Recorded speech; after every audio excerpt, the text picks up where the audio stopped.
Tonnerre, c'est l'histoire d'une passion amoureuse qui démarre dans une certaine euphorie, une certaine joie, légèreté entre un rocker sans doute un peu fragile d'une trentaine d'années et une jeune fille qui sans doute se cherche encore beaucoup.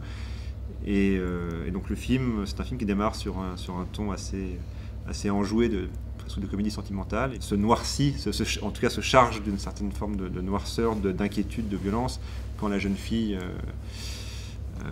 glisse entre les doigts de ce rocker. C'est pas compliqué au cinéma. Je suis pas sûr que dans la vie ce soit pas un peu plus compliqué.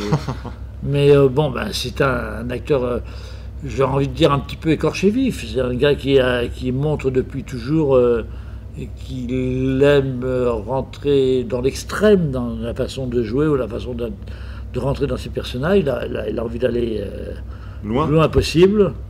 Et il a pu s'exprimer un petit peu dans ce film-là, dans ce domaine. Le père, je pense que comme tout à fait normalement, déjà au départ, il est tellement content que son fils vienne, alors que les rapports sont pas très bons.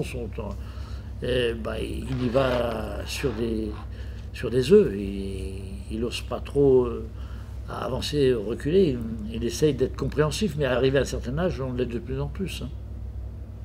Compréhensif et tendre. Ouais, tendre à la fois. Beau, con et bon et tendre à la fois. Ouais.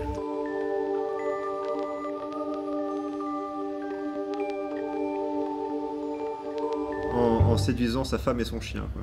C'est le chien, t'as tout. Non, c'est vrai que c'est vrai en plus. La femme a un certain impact parce que quand elle a vu les deux courts-métrages, le court-métrage de Léonard, c'est carrément un moyen presque long.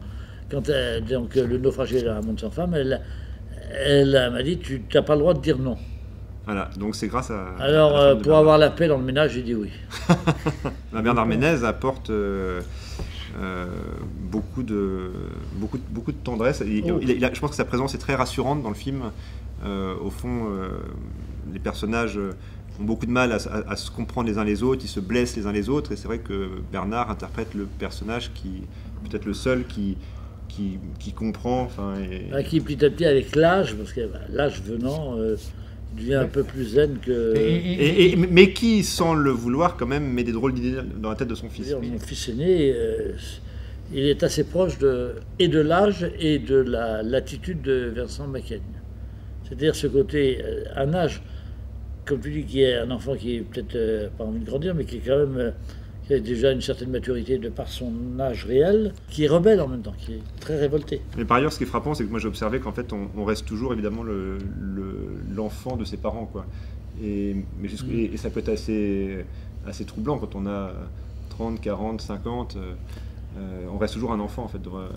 Ça c'est le réalisateur qui parle et qui a un âge proche de son acteur principal. Parfait, ça me suffit, j'ai très bien la fin.